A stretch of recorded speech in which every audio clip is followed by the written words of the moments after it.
Hi, I'm Jalea. Hi, I'm Coriana. Hi, I'm Tamaria, and we are YLAG, and we work in the community hoping to make a difference. The guest we have with us today is Alexis. Alexis, would you like to tell us what you do? Sure. So, like you said, my name's Alexis, from Dayton. I'm 25, and I've lived here my whole life. I went to CJ, and I graduated in 2012. While I was there, I did like a lot of community service. It was actually like a requirement for us, so I got a really broad spectrum of like ideas about like how people live in other communities that weren't mine, or how to help people, even if I'm like going through stuff too. So did a lot of community service, ended up going on a mission trip to Belize in that summer after I graduated, and it was really, really, really nice. And I encourage everybody to go on mission trips if they can, especially if they're out of the country, because it just shows you like a whole bunch of different stuff that like you would never see here. Like even how you have to like take a shower in a little like thing outside.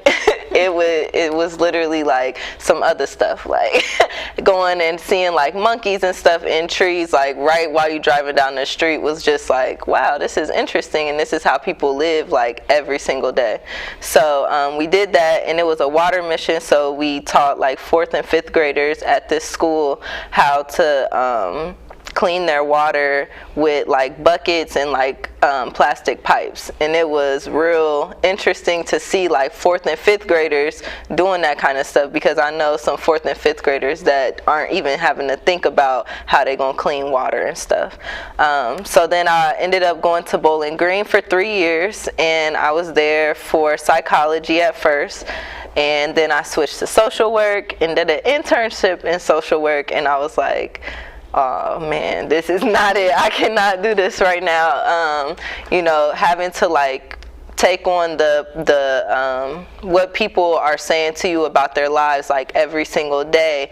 And social workers, they do a lot of good stuff, but there's a certain limit where they can't cross over and do the things that, you know, policy and law and stuff like that has to, you know, can change somebody's life. So basically I stopped doing my social work program and moved back to Dayton, and went to Wright State for urban affairs and nonprofit management.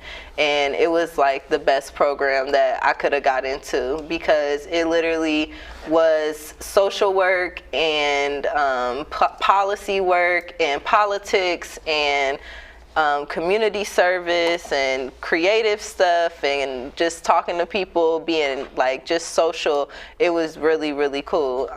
So I graduated in 2018 from Wright State, and I ended up running a voter registration campaign for the Dayton area, and we registered like so many people. It was like 18,000 people that we got registered to vote in our city, in the like Miamisburg and Huber Heights and different stuff like that. So it was really awesome. Like I really enjoyed it a lot. And after that campaign ended last November, I ended up working with the West Dayton Food Access Collective Impact Project. And it was like one of those jobs where it was like, okay, we finally get like our voices at the table. And when I say our, I mean like people who actually live in a food desert, or people who have had to like struggle for food before, or had to choose like, am I about to eat today, or am I about to get gas in my car, or something like that, which is what a lot of us, you know, have to think about every day. So when you say like our voices at the table, what exactly do you mean by that? So like a lot of times going into, especially being like a woman of color, going into, and being a young woman, going into a space that doesn't look like this, like, you know, it doesn't look like how we look at this table. It looks like there's somebody who might have, you know, they might know what they're talking about. They might have went to school for whatever it is that, you know, we're talking about, but they never actually had to be the person who was actually struggling for whatever it is. So actually having our voices at the table means that the solution will really come. Because a lot of times when the voices of the people who are directly impacted by whatever it is that's going on is not there, you literally get like a runaround because they never know what the actual thing is that somebody wants fixed. You know, it might be that, hey, you know, we all like our favorite color is purple, so you know we know our favorite color is purple, but if we go to somewhere where there's no people who look like us or who like the color purple, they're not gonna choose the color purple. We gonna have blue or yellow or something like that. And so it just makes it more of you guys actually being able to make a decision and have your voices heard. And that, you know, I ended up pushing Inspired by Day and Empowered by Us. And it's basically for us to be at the table. So anything without us is not for us, because there's no way that you know what I want if you never came and talked to me, if I'm not sitting there with you, if we not having some type of dialogue so you actually know what it is that I need or that I want in the community or something like that. So, like, since you talk about, like, our community, so, like, what made you want to be, like, more involved? I think what made me want to be more politically involved in the community was when I actually, like, went...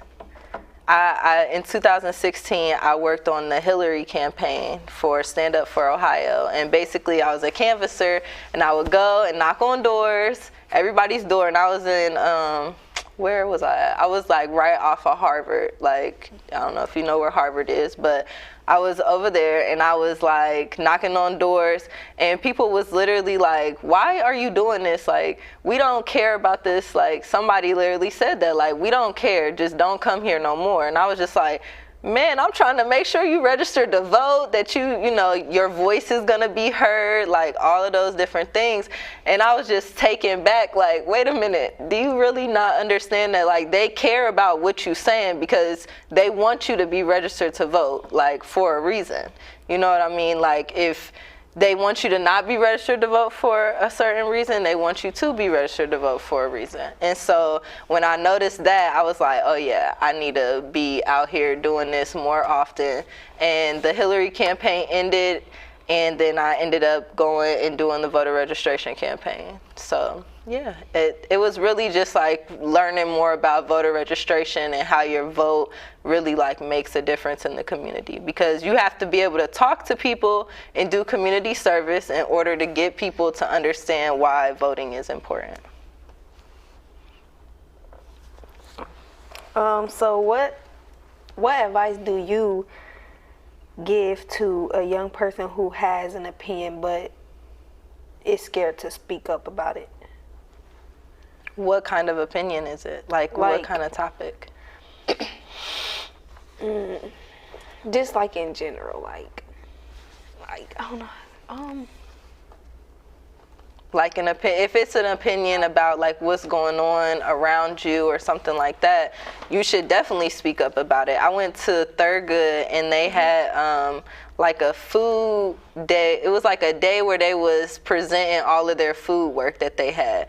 And when I was there, I was like, dang, like y'all saying the same things that I'm saying, and y'all, you know, you're in high school. And I just started really knowing what a food desert was and like what food systems mean and all of that different stuff. So I mean, honestly, like, if you're afraid to say your opinion, like, somebody else probably is out there saying the same exact thing that you're saying. And if they're not, like, what you're saying because you're, you know, you have an opinion because you've experienced whatever it is that's going on, like, you should just say it because somebody need to hear it. Whether it's, you know, right or wrong, somebody else out there is going to agree with you, and that's how you make coalitions and bonds and groups and different stuff like that. So, like, kind of like what she said, like, on, like, how to know, like, to voice your opinion, what would you say, like, say if I'm wanting to like do some type of protest, or like say for example, I want to do a protest on like equality with women, like us making the same pay as like a man. Say if I'm a teacher and I want to protest having the same salary as another teacher that teaches the same exact subject as me. How would I start a protest, and like how would I get it, like a lot of people to come and like my voice to be heard for it? Cool. So that's like literally like the one-on-one of community organizing is, and there's a difference between like being a community organizer, being a advocate, being an activist, you know, being a service provider. There's a whole like spectrum of ways that you can be involved in the community. And so like what you're talking about is actually trying to organize to where you have to go out and find other teachers that are like, hey, that feel the same way. Like another female teacher that's like, hey, I want to make the same amount as that teacher that makes, you know, double, or I think it's like women make 60 cents to every dollar a man makes. So like 40 cents, I want to make that extra 40 cents because that makes a difference. It does. So being able to like find other people who agree with you, like I said, you know, speaking up your opinion to other people, having conversation. We call them one-to-ones.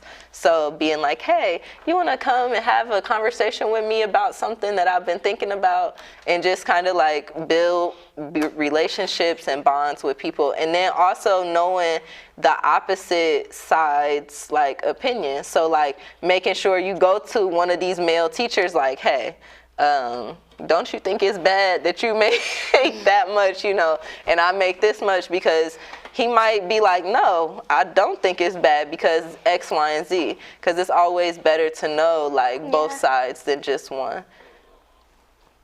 But then just going and doing the protest, like just really making a plan with your people. Like it's really about knowing your people and knowing like, okay, y'all, we all know that like we want this money and we're gonna make sure our paychecks are equal to theirs. So what are we, you know, needing to do that? Whether it's we need to go talk to the principal, or the principal ain't doing nothing, let's go to the school board, and the school board not doing nothing, we about to take this to the commission, or whatever it is that we need to do to make sure that we getting this stuff done. And then making sure that the community backs you up, because women teachers, you know, if you're teaching the same thing, you're having the same impact on the student as the male teacher. So making sure that the community supports you too. Are you registered to vote? I know you said you were a senior. I just turned 17. Oh, yeah, man. I'm young. Dang. So okay, well, you can still register to vote if you, when do you turn 18? September. Oh, man. Yeah, okay. So it's a little while. You got it, though. It's just, sometimes I feel really passionate about, like, I feel passionate about a lot of stuff, but I'm not so into, like, school, like, teachers. I don't want to be a teacher. I'm not really sure what I want to be, but, like, I know for a fact, like, I want to, at first I was thinking, like, an engineer, because I'm so good at math, but then I was like, no. And then I started thinking, like, I'm so passionate about the justice system and, like, people getting justice. Like, if you did you hear about the Amber Geiger situation? The police officer? Like, that situation really, like, I was kind of a little heated about it, but I know it's not much I can do about it. So I just want to be able to, like, be able to make a difference in that type of situation. So, like, whatever occupation I do decide to do, I want to be able to, like, help that. And I know, like, maybe protesting could help with that. So I just wanted to ask, like, what are some steps I could do towards that and protest? Hey, I think that people should just really try anything. Like, if you are really passionate about math, you can take math courses in college while you taking a social work course. Yeah. And still be able to do all of that stuff. Or if you're passionate, you know, there's campaigns and stuff. We need data analytic people, you know, people who can do that kind of stuff. Or, you know, I don't know about engineering very much, but that's beyond me. It's like, well, as an engineer, like, that also comes with the whole, like, women making less, and it would actually make a big difference because, like, women are needed in engineering, like, to make it diverse and, like, not to just seem like it's a male-dominated occupation. Like, and, like, an engineer, you're guaranteed a job, like, anywhere you go. So, like, if I wanted to be an engineer, it would probably be easier for me to become an engineer because I'm an African-American woman and I'm more than likely guaranteed to get a job at a company, but only because of that. You know what I'm trying to say? Like, not because of me knowing what to do, not because I'm the best, or not because I was the best option. I would get that job just because of my color and my gender. That's why I'm kind of like, I don't really want that, or I don't want to do that. So I think that in a lot of situations, especially when you do community organizing and going into any field, like being a woman, I don't want to say it's in high demand, but like you were saying, like if your opinion is not at the table, some engineers are gonna get together and be like, hey, we need to make sure we run this by a female, because we need to make sure that a woman is gonna buy this thing or gonna do this thing too. So I think always like take that to your advantage, and when you get in there and you get at the table, actually like make sure that whatever it is that you're doing, if you get into this engineering thing and they like, oh, we just picked you because of these two things, and we just want to be able to say that we have you here. When you get in there, they can't just let you go like that. So it's like, okay, I'm in here. You asked for me to be here, and I'm bringing my whole self with all my experiences, all my knowledge, all of the things that I'm really about, and really showing out in front of them. Like, yeah, you're not gonna just think that I'm here just to be what is it?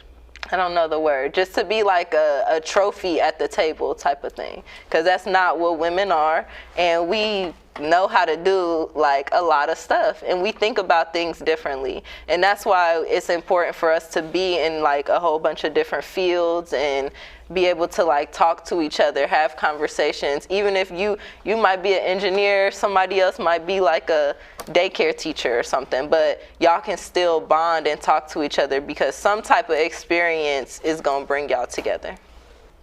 So what does a civic responsibility mean to you?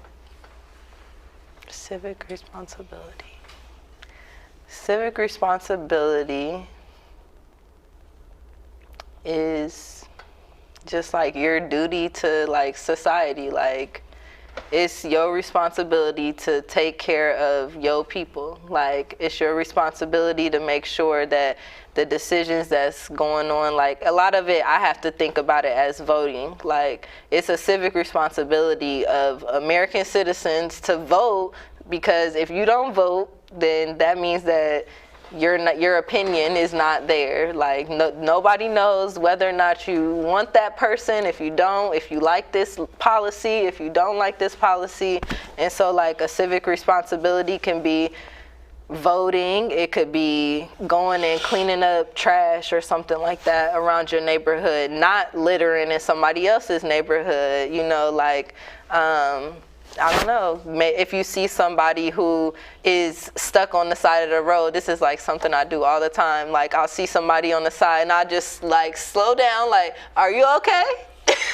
And they're like, yeah, I'm good. Okay, cool. Because you just want to make sure, like, I would never want somebody to drive past me and my son on the side of the highway, and I'm just standing there like, I wish someone would help me. I wish somebody in this community cared. Like, I would never want that to happen. And I wouldn't want that to happen to my mom, to anybody that I know. So I'm just going to ask. So doing little things like that are civic responsibilities. So, like, how can we get more younger people to get involved in the community, like, just to get them more active and see that they can be a part of this movement or this? So, what's younger people? like us. Okay. So, what do you consider me now? What am I? Am I old now? No, we're just not like. We're the next generation. Yeah. Okay. So like oh my gosh, I'm old. When you were in your age, you wanted people to like be involved, and like when you're your age, you want people on the same page as you now. You know what I mean? Yeah. Like, and it's probably easier to get them like while you're younger, and then like you're all on the same page. I think that's like what she's like. Oh my goodness, y'all just made me feel so old. Oh my gosh, it's okay. But I think really like I said, when I went to Third Good for that food thing, that was like, oh, hold on, y'all notice, y'all saying the same thing. When did you learn that? You know, like, when did you learn that was what that was called? Because I just learned it when I was 25. So like, I need you to help me understand some stuff. So really just like keeping connections like this. Like, I'm gonna give you guys my card when we leave, and make sure that, you know, I stay in touch with y'all, because there's a lot of opportunities. Whether it's, there's 2 other girls who were in YLAG who they came to some county commission meetings and some different food meetings with the county, and met some people, and just like making connections, because they didn't even know that they were fresh out of high school. You know what I mean? Like, they didn't even know that, because they carried themselves very, very well. And it's just about like making connections, knowing what you're talking about, and even if you don't, like, ask questions, and don't be scared to like say whatever it is that you gotta say, because I'm sure that we gonna be like, you know, us old people, we gonna be like, oh yes, like yeah, I agree with you. Like, how did you think about that? We want to know what, you know, the next generation is thinking about, because we want to make sure that we're actually targeting all of the issues and not just like band-aiding little problems that used to be problems. So, like, as young African American women, what are some advice that you could just give us, like, in general, about anything? Be bold. Be you. I'm definitely gonna say, remember that anything without us is not for us. Period. Always. If you not a part of the conversation, then they talking about you. Like, that's just how you have to remember that, you know, they always need you at the table. You always are needed and wanted. Even if you might not feel like it, you definitely are, because once you're gone, they're gonna notice.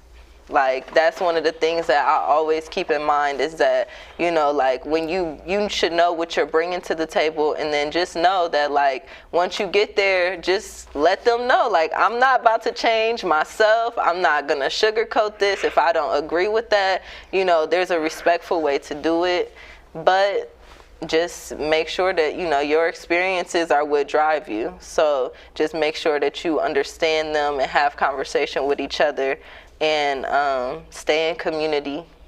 Always stay in community with each other, and communication. Yeah, it was really cool talking to y'all. Some little cool kids, huh? Because I'm so old. No, I'm just like, No. yeah. Not that old. So, like, when you, like, since I'm going to college next year, like, is there anything you could tell me or give me advice for? Like, what was the hardest part about it? Like, anything?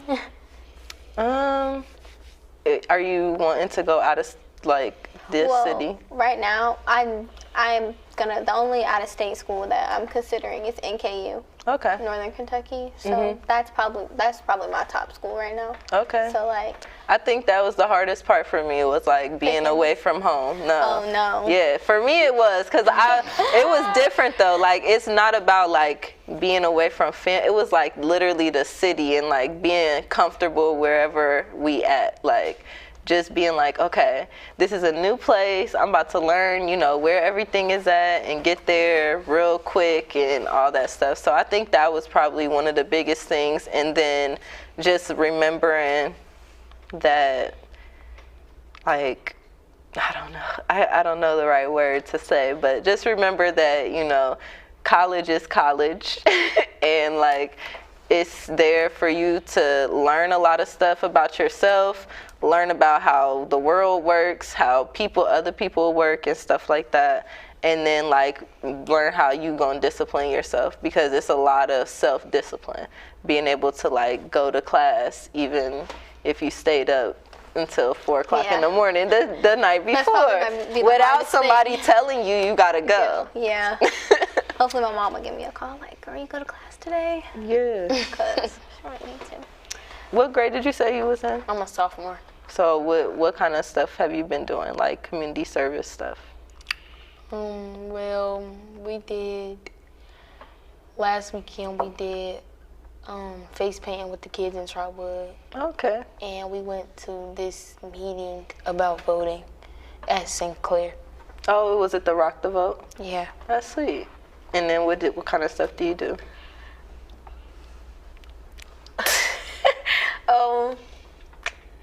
Like with the group or just In general. we like when the tornado hit, we went out in the community, you know, gave out food, clothes, little bags of like hygiene, like to like make them feel like that we was there to help them and make them feel like that they got somebody Right. other than just like when. Yeah. That's sweet. Well, thank you for coming and talking to us. It was some good advice. Yeah, no problem. And y'all gonna have to stay in contact with me Okay. for sure. And some other stuff that, you know, comes up with Inspired by Day and Empowered by Us. And then there's a Black Excellence Weekend that's gonna be in November. So I'll make sure that y'all get invited to those events and stuff too. Okay. All right. Cool.